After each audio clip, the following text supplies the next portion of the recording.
Welcome to the Resilient Butterfly Podcast.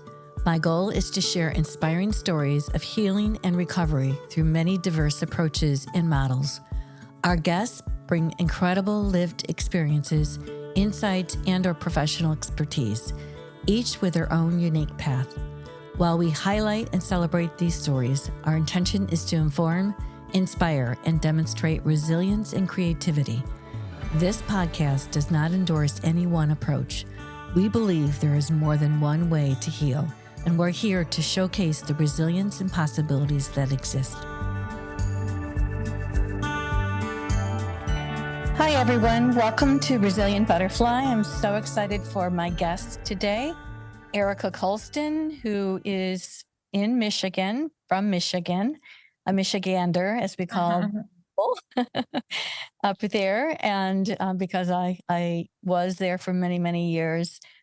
And Erica is a special person in ongoing recovery from a motor vehicle accident. And I say ongoing recovery because there's still, it's just so much that she is continuing to research and pull in together for herself and others with spinal cord injury. As a result of the motor vehicle accident, Erica sustained a spinal cord injury.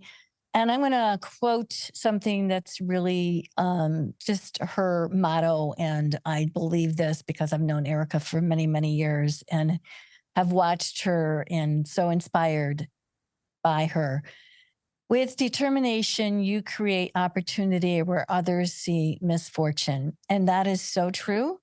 And Erica has created, she's co-founder and president of Walk the Line to Spinal Cord Injury Recovery, where she has created therapies that are not traditional therapies for spinal cord injury and brain injury. And people from all over the world have access to this treatment in Michigan. And she has really researched and gone other places to find others doing this, and we'll learn more about that. So thank you, Erica, for being here, and welcome.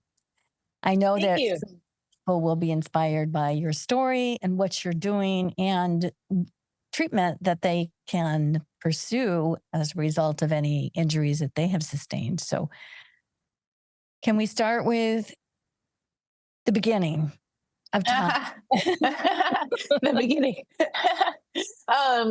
Well, thank you for having me. It's lovely to see you, and just so honored and grateful to be here. And I know there's so much to talk about. So the beginning is so many places, right? So the beginning of my injured life, I guess, was 24 years ago.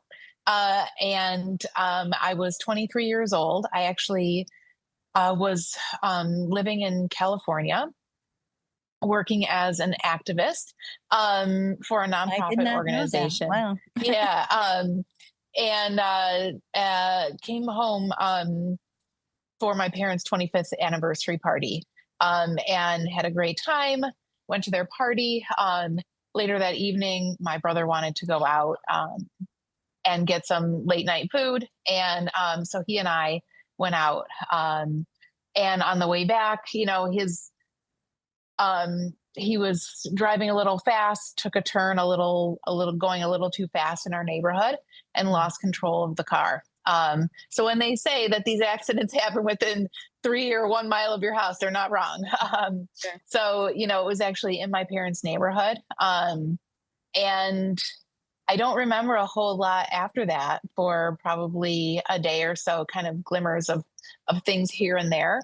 I think one of my first real memories actually was in the hospital room, and the surgeon who had done my spinal fusions and everything, the first one, he was a really big guy, but I remember him standing next to me as I was laying in the bed, and his white coat, and he was talking to my parents as if I was not there. Mm-hmm. And I wanted so badly to reach up and pull on his coat, and say, "Hey, I'm right here," but I couldn't move my arms, enough to do that. And And Is that then the after time that, that you realized that you couldn't move? I Yeah. think that was the first real time that I was like fully aware. After these things happen, there's multiple surgeries, there's morphine and a lot of other things going on. So I think that was the first time that I was really fully aware of that I couldn't move enough to reach out and like do the thing that I wanted to do. Sure. Um, and and then from there on, it's a process of healing from the surgeries and then starting the therapies. And like I said, I was 23 years old, and um, I was not prepared to be met with the amount of finality that I think I heard and I found throughout my experience. Initially in my hospitalization. So that's really kind of where everything began. Well, I know that you have a lot of determination and growth that continues in your life, both personal and professionally, because it is a personal situation for you.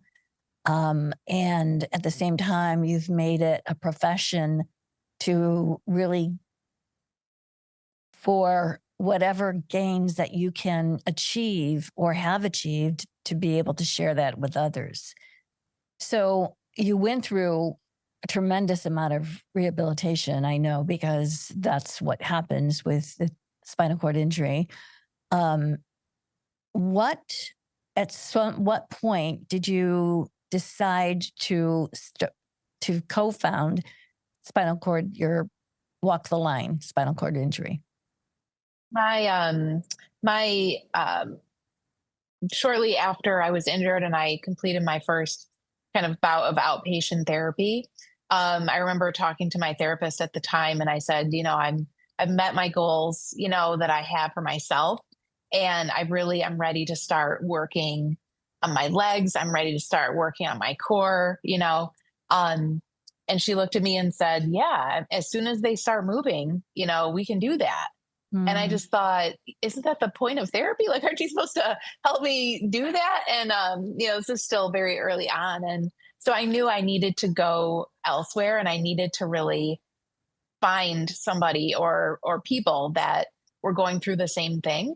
My mom and I ended up moving out to San Diego to a program that doesn't exist anymore, but it was called Project Walk. And I didn't do any walking there, but what I did learn from their environment and from the way that program was set up was the importance of community and mm, having that shared connection with other people that were going through the same thing. So, often in my outpatient therapy in the Detroit area before I went to San Diego, there would be maybe one other person in the gym with me.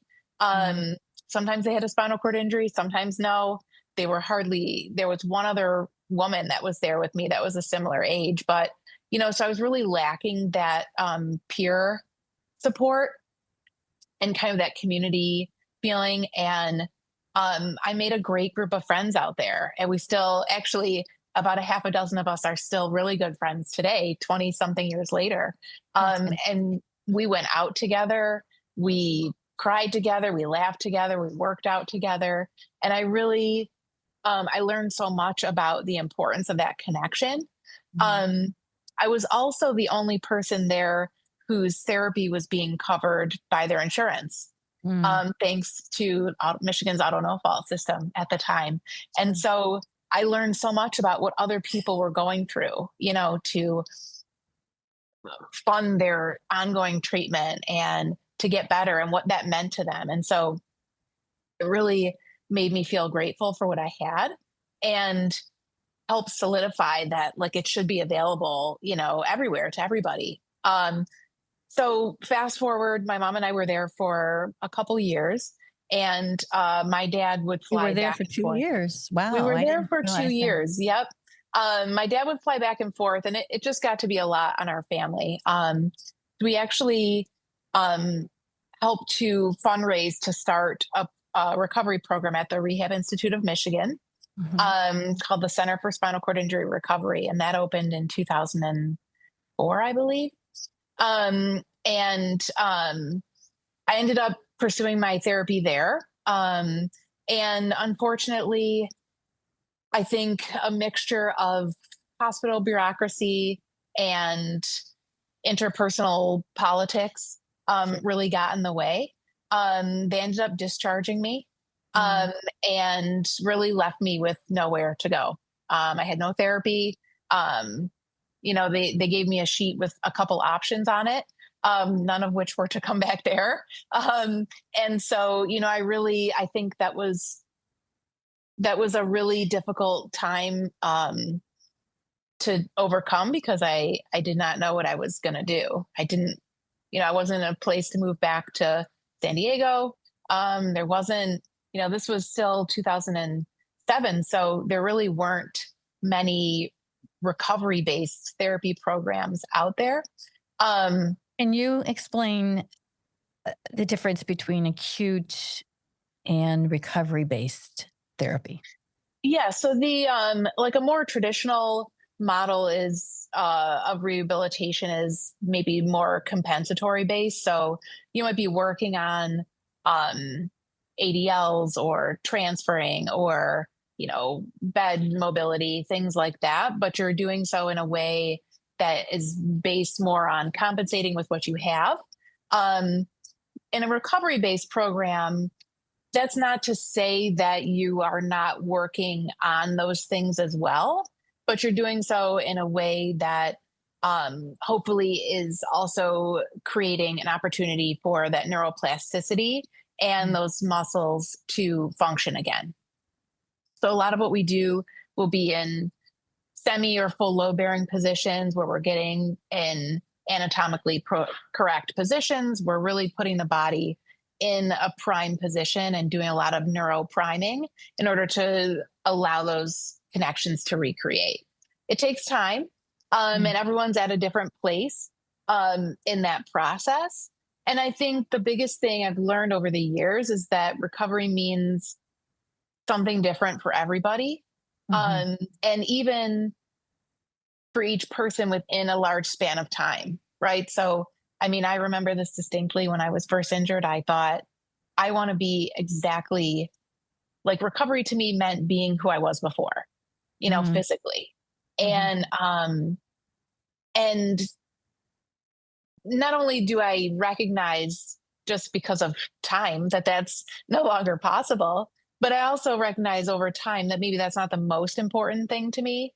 Walking and things like that would be great, but there's so many other aspects to spinal cord injury systemically that are just as important. And so, really creating Walk the Line to be a place that was a place of hope and a place where people could come to feel um, feel open and comfortable and supported in pursuing their recovery goals, whatever they might be.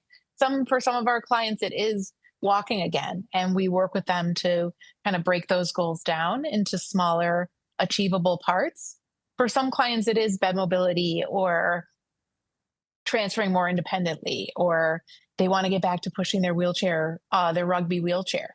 You know, it's such a wide range of things, and I think the most beautiful part is seeing people take ownership of that and feel comfortable having those wants as their goals. Sure.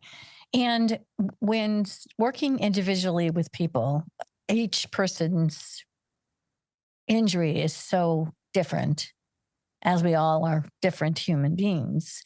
So each person's recovery can be different, what would be different, but their goals, how do they even know what goals that they can achieve? Is that the therapist working with them or looking at their peers and talking to their peers and say, well, I'm doing this after 3 years. How does that happen in your recovery program? Um, it happens in a variety of different ways. Sometimes clients come in and they know exactly what they want to work on, and they have a pretty good idea of what they're capable of. sometimes clients come in and they're not sure. Mhm. Um, and often clients come in and are capable of so much more than they realize. Mm.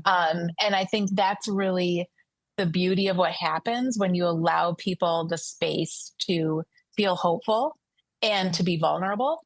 Um, because once you do that and you feel that you're working with a supportive team, amazing things can happen. Um, so it really is a variety. For the most part, even if the clients are coming in with their own ideas of a goal, the therapist, it's really their job to work with the client to help understand what that looks like in time frames, right? That's what the therapists do. They say, okay, you want to work on this thing based on where you're at. I think we need to do X, Y, and Z. And in 3 months, we should be here, and that's really their job. And they're great at doing that in a way that gives people a clear path to get to where they want to be. Sure. So, on in your personal life, there are a lot of amazing, amazing things that you've done and you've achieved and continue to achieve. Can you talk about your personal life in regard to some of the most amazing things that you've seen? Oh, well, I'm a mom. That's without a doubt the most amazing thing that I've seen. But I think too, just like I said, with that um, determination and leaving yourself open to opportunity, I think that's led me to a lot of different places. That's led me to doing advocacy work in Lansing around Mhm. preserving Michigan's auto no fault system, which I really love doing.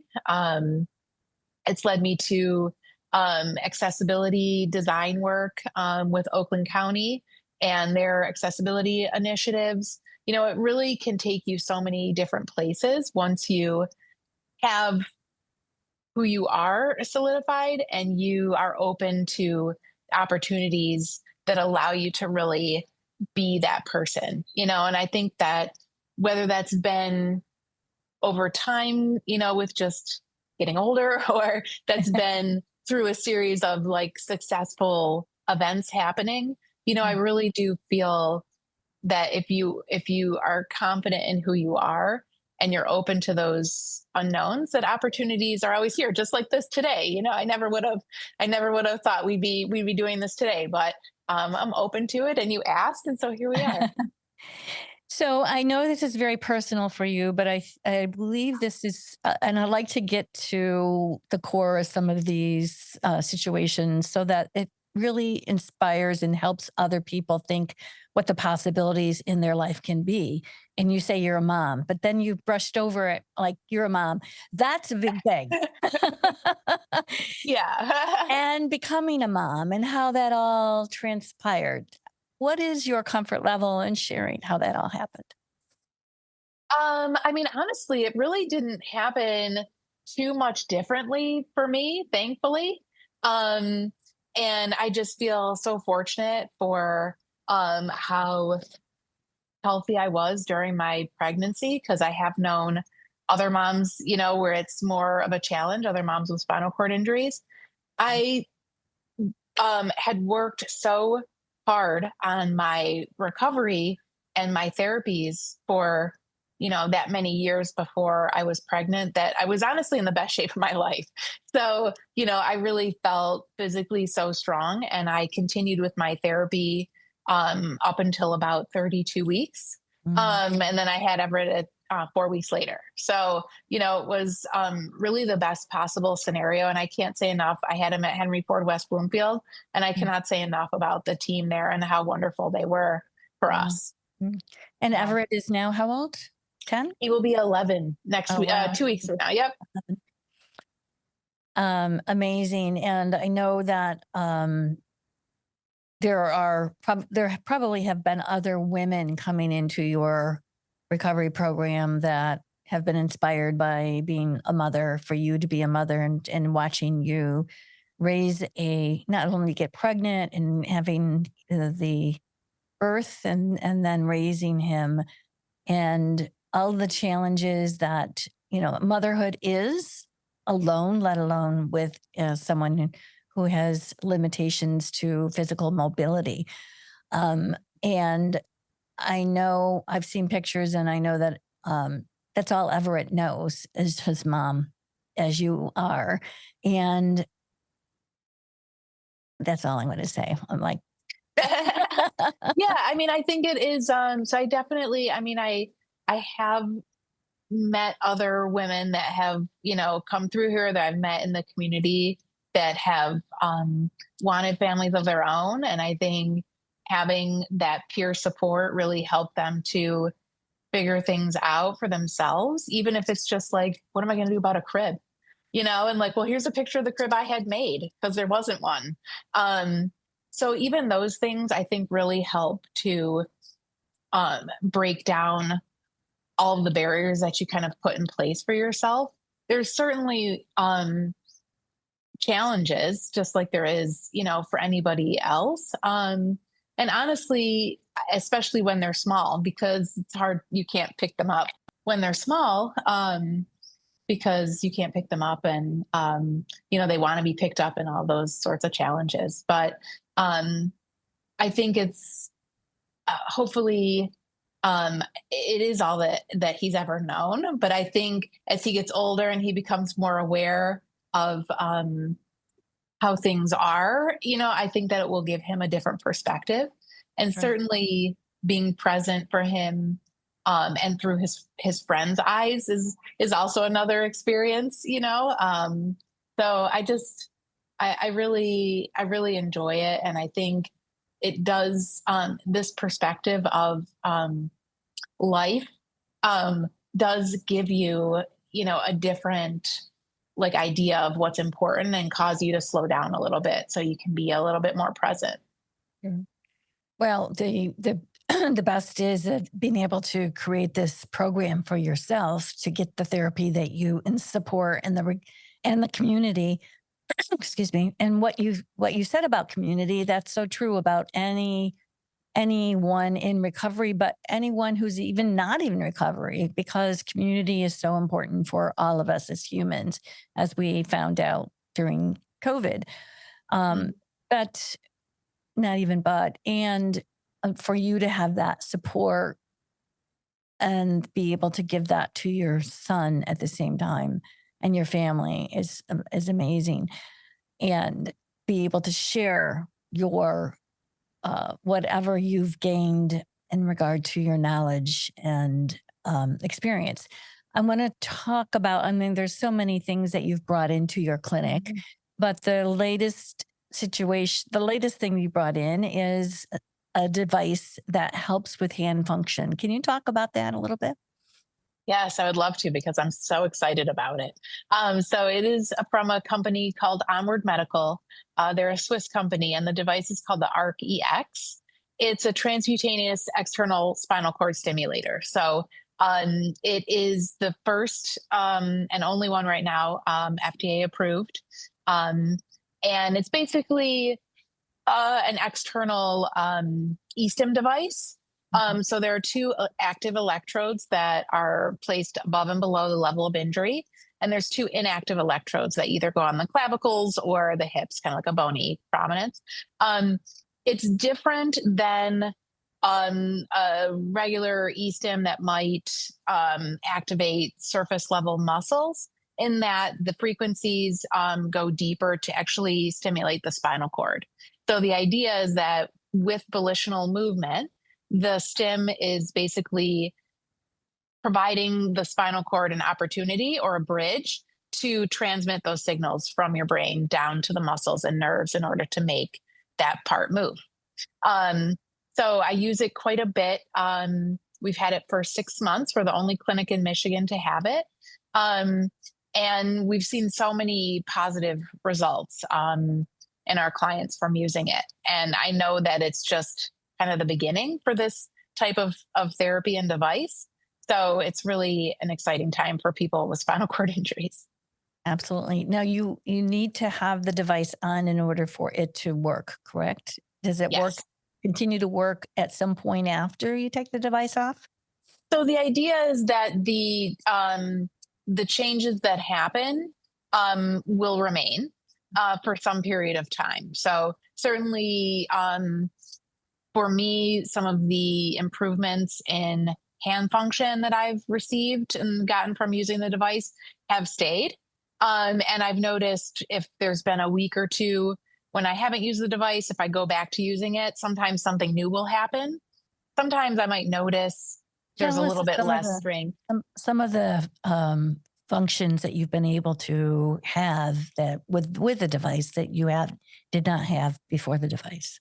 Yeah, well, so I am right-handed. I am a right-handed thinker, but after my injury, my left hand had more functional tone in it return and more movement. So I am like task left-handed doer. So I do most things with my left hand, and my right hand doesn't have a ton of function. Um, but so in my left hand, I've been able to, more easily like pick things up. Um, there's more flexion to like make a fist. Some of my immediate goals are like have been improving handwriting, being able to pick heavier things up. Um, Also, like fastening things, pulling things out of things. So, um, I think that what it's really done for me, in addition to like allowing me to do some of those things, is it's opened up the opportunity for me to do more things at home, um, around the house that I really closed myself off to.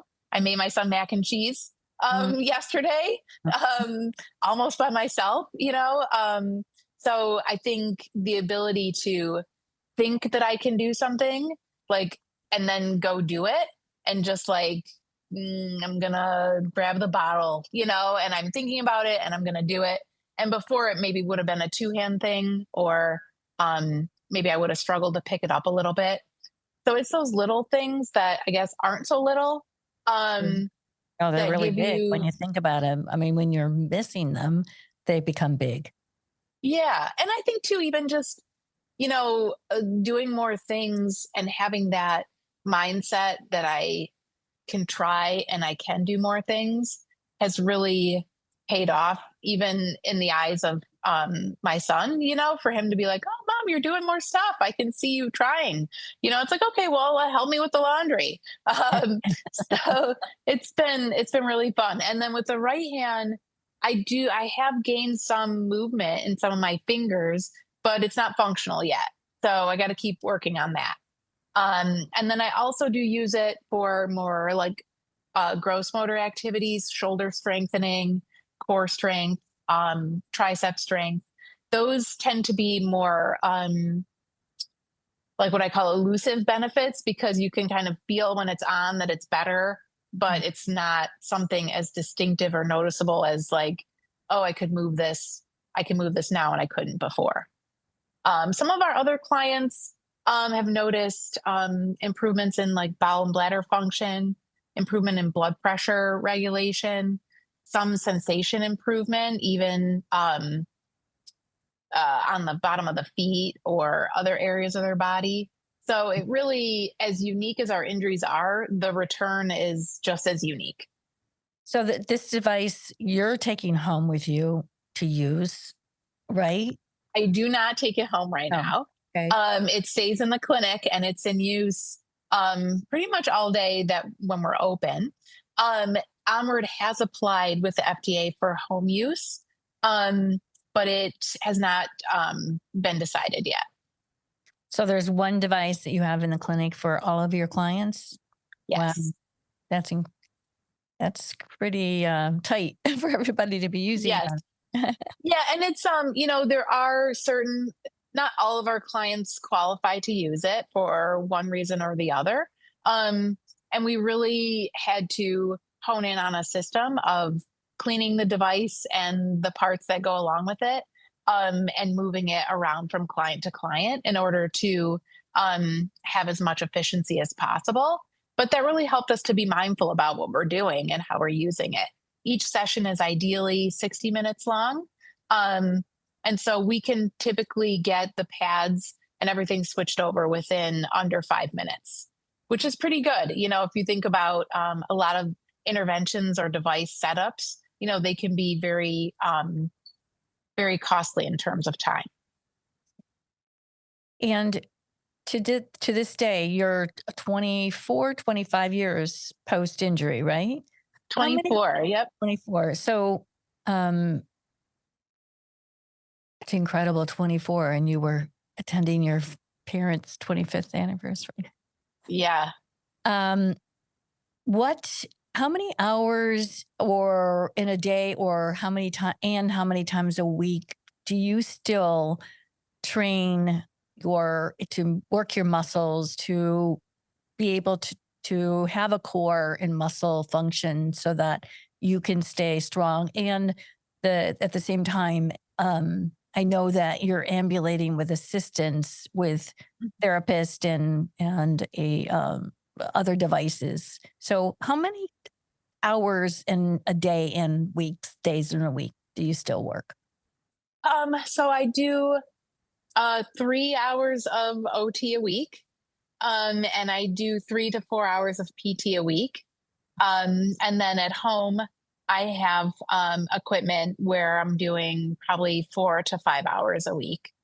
Um, and honestly, I probably should do a little bit more moving, because I really feel that, aging with a spinal cord injury is no joke. It's definitely, aging itself is a challenge, but all of those ways that my body has adapted to move kind of start to catch up with you, after this amount of time.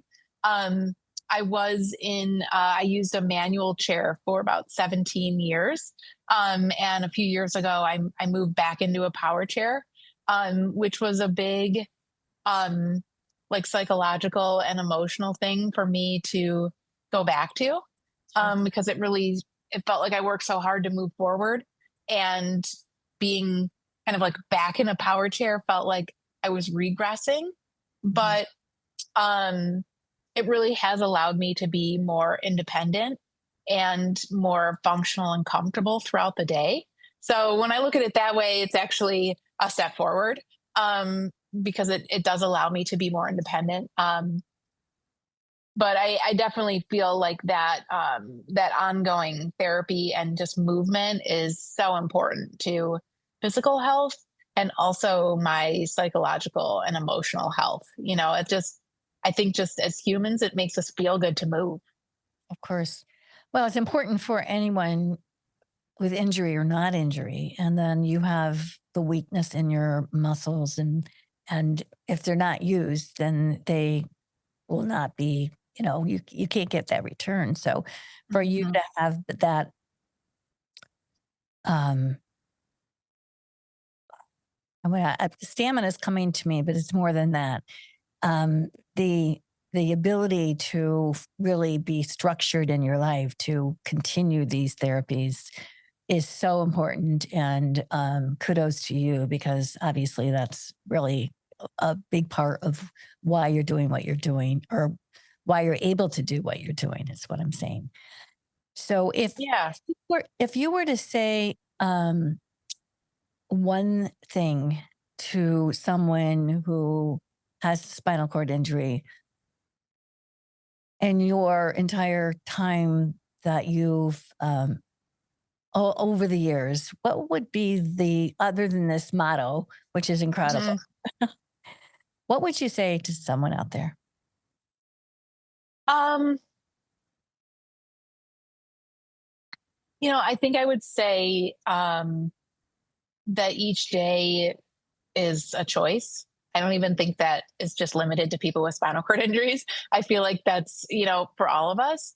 Every day we have a choice to make. And um, I just try to wake up in the morning and make the choice that I feel like is going to be the best one for me, even when sometimes I don't feel like that's the choice I want to make. And I think that's the hardest part. And I learned this early on. I initially in my inpatient experience, I had a lot less function. I was having so much difficulty physically and emotionally dealing with the injury. and all the things that come with it, the bowel and the bladder issues, the blood pressure issues, the mobility issues. And I would refuse to go to therapy for days because of whatever reason I would, make up, and they would allow me to do that because, they Mhm. would. And, um, and I got to a place where where I didn't recognize who I was. And I had to claw my way back to that, person that I was. And I remember when I left my inpatient and I was going home and I was starting outpatient, the next Monday or something.